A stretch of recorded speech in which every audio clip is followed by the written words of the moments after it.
안녕하세요. 국내 야구와 일본 야구 전문가 야구다나와입니다. 시청료는 구독과 좋아요입니다. 스포츠가 어렵게 느껴지신다면 댓글을 통해 무료 멤버방에서 99% 적중률의 픽을 받아보세요. 오늘 SSG 선발 화이트가 보여주는 피칭의 구조적 강점은 분명하다. 시즌 ERA 3.01, WHIP 1.17이라는 숫자에서 드러나듯 초반부터 템포 조절이 탁월하고 구종 운용에서 변주가 눈에 띈다. 포심은 150km/h 부근의 속도를 안정적으로 유지하지만 중반 이후 슬라이더와 체인지업을 적극적으로 섞으며 상대 타자들의 예상을 철저히 빗나가게 만든다. 특히 4회 이후 슬라이더 비율이 급증하면서 타격 타이밍을 교란하고 위기 상황에도 루틴이 흐트러지지 않고 오히려 변화구 빈도를 높여 압박한다. 스트라이크를 잡아낼 때 변화구 비율이 높고 배럴 타구와 하드히트 허용 비율도 낮다. 이처럼 한 방에 크게 무너질 요소가 드문 점이 SSG 마운드의 든든함이다. 실점 후에도 템포를 놓치지 않고 끝까지 변주와 힘을 유지하는 특유의 구종 셋업이 상대 타선을 무력화시키는 그림이 쉽게 그려진다. 두산의 선발 최민석은 시즌 ERA 3.98, WHIP 1.29로 표면상 안정적이지만 실제 경기 흐름에서는 구종 운용의 한계가 확연히 노출된다. 포심 마이너스 슬라이더 투피치에 지나치게 의존하는 경향이 뚜렷하다. 포심 구속은 145km/h 중반대로 평균적이지만 카운트 싸움에서 포심 빈도수가 과도하게 높아진다. 그 결과 3회 이후 상대 타자들이 쉽게 타이밍을 맞추기 시작하고 불리한 카운트에서도 포심을 반복 사용하다가 연속 볼넷, 장타 허용 패턴이 빈번하게 나타난다. 주자가 쌓일수록 변화구 활용이 오히려 줄어드는 단조로운 볼 배합 탓에 타선이 공략에 나설 타이밍을 쉽게 예측할 수 있다. 후반에는 피칭 밸런스가 무너져 실점이 집중되는 악순환이 자주 이어진다. 스트라이크를 잡으려다 급하게 포심만 고집하는 루틴이 반복되면서 공격적인 컨택 시도에 노출되는 구조다. 이런 예측 가능한 운영이 오늘 경기 최대 리스크로 작용할 수밖에 없다. 이 매치업의 승부는 결국 선발 투수의 피칭 설계 그리고 운영 패턴의 다양성에서 갈릴 수밖에 없다. 화이트가 선보이는 구종 셋업의 입체감과 이닝별 변주가 확실히 앞선다. SSG가 경기 전체를 주도하는 그림이 유력하다. 반면 두산의 최민석은 단순 반복되는 루틴 탓에 상대 타자들의 컨택 시도를 막아낼 명확한 방법이 보이지 않는다. 두산 마운드가 후반으로 갈수록 힘이 떨어지면서 실점 리스크가 커질 가능성도 높다. 불펜 운영과 마운드의 안정감까지 고려하면 오늘은 SSG 쪽이 실점을 최소화하며 판세를 장악할 만한 날이다. 라일리가 최근 보여준 피칭은 확실히 업그레이드된 모습이다. 단순히 구속만 믿는 타입이 아니라 146km/h 안팎의 포심에 커브와 슬라이더, 체인지업까지 한 타석 안에서 리듬을 바꾸며 상대 타자들의 타이밍을 무너뜨린다. 포심의 끝 움직임이 올 시즌 들어 가장 뚜렷해졌고 좌타자 상대로는 바깥쪽 슬라이더, 우타자에겐 몸쪽 빠른 공과 느린 커브 조합을 교묘하게 섞는다.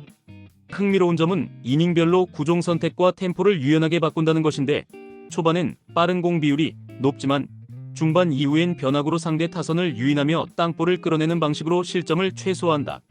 무엇보다 주자 상황이나 위기 때 낮은 존을 집요하게 공략하면서 불필요한 볼넷을 억제하고 결정구 상황에서는 커브와 슬라이더로 헛스윙을 유도하는 모습이 인상적이다.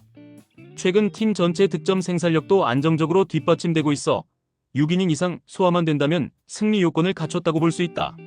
나균아는 초반 한두 바퀴는 직구와 슬라이더 조합으로 버티지만 경기 중반 이후로는 변화구 패턴이 너무 빨리 읽히는 것이 문제다.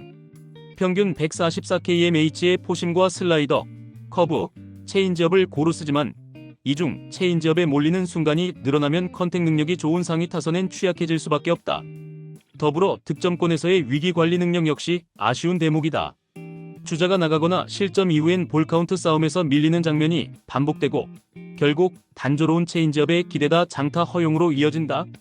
불펜 역시 최근 잦은 등판으로 체력 소모가 누적된 상태고 중심 불펜 자원들의 볼넷 허용과 실점 억제력 저하가 뚜렷하다.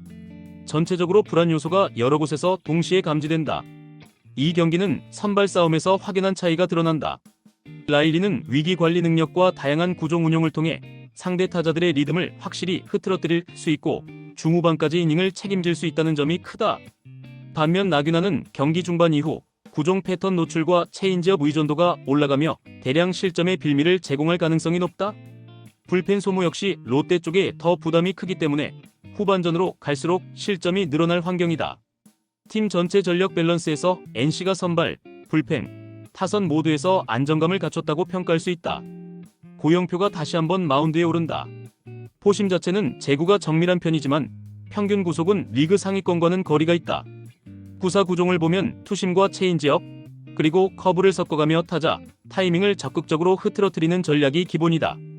초반 이닝에서는 다양한 구종의 조합과 빠른 템포로 상대 타자들의 컨택 능력을 잠시 억제하는데 성공하지만 이닝이 쌓일수록 구종 패턴이 조금씩 읽힌다. 특히 5이닝 이후에는 체인지업과 커브 빈도가 확연히 늘어나고 스트라이크 존 바깥쪽을 공략하려는 의도가 노골적으로 드러난다. 결과적으로 6이닝을 넘기기 시작하면 헛스윙 유도 비율이 점차 줄고 맞춰내는 타구가 많아지는 양상이 반복된다. 위기 상황이 반복될수록 첫 공 스트라이크 비율을 높이지만 상대 타선이 노림수를 들고 나오는 순간에는 위력 저하가 선명하다. 전체적으로 KT 마운드는 시즌 내내 불펜진의 피로 누적과 뒷문 안정감 저하가 이어졌고 중심 타선이 상대팀 강속구 투수에게 제대로 힘을 쓰지 못하는 상황이 자주 연출되고 있다. 고영표의 장점은 초반 집중력과 재치 있는 볼 배합이지만 경기 후반에는 피로 누적과 상대의 적응에 노출되기 쉽다. 이 팀 특유의 조기 실점 방어력은 괜찮은 편이나 경기 중후반부 주도권을 내주는 경우가 많다는 점을 간과하기 어렵다. 선발 폰세의 올 시즌 투구는 한마디로 강렬하다. 포심 평균 구속이 리그 최고 수준에 근접하고 슬라이더와 커브의 움직임이 굉장히 날카롭다. 구종구사에서 가장 두드러지는 점은 초반부터 볼 카운트를 적극적으로 리드해가는 공격적 피칭이다. 특히 슬라이더는 바깥쪽 낮은 코스로 파고들며 상대 타자들의 방망이를 무력화시키는 데 탁월하다. 득점권 위기에서도 볼 카운트에 흔들림 없이 투심과 체인지업을 통해 빠르게 땅볼을 유도하는 완성도가 강점으로 꼽힌다. 이닝별로 피로 누적이나 구종 노출에 크게 흔들리는 모습도 드물다. 최근 등판에서도 피안타율과 강타구 허용률 모두 리그 하위권에 머물고 있으며 실제로 KT 상위 타선조차 초고 스트라이크와 바깥쪽 슬라이더에 제대로 대응하지 못하고 있다.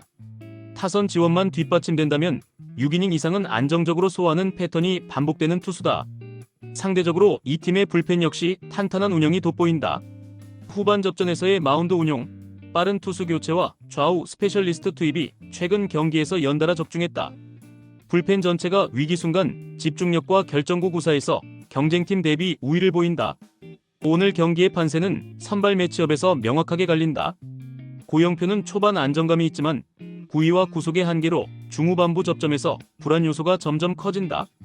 폰세의 최근 피칭 완성도와 강속구 마이너스 슬라이더 조합, 그리고 위기에서의 볼 배합은 KT 상위 타순에도 상당한 부담을 줄 수밖에 없다. 한화 불펜진은 후반 이닝 추가 실점 차단에 성공하며 경기 전체 흐름을 지배하는 역할을 반복해왔다. KT는 불펜 소모와 실점 관리, 그리고 중심 타선의 에이스 상대 약점까지 겹쳐 한화의 페이스를 뒤집기 어렵다.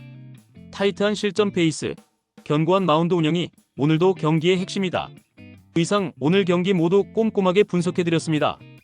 영상 시청에 감사드리며 혼자 분석하기 힘들다고 느껴지신다면 언제든 야구다나와를 찾아주시기 바랍니다.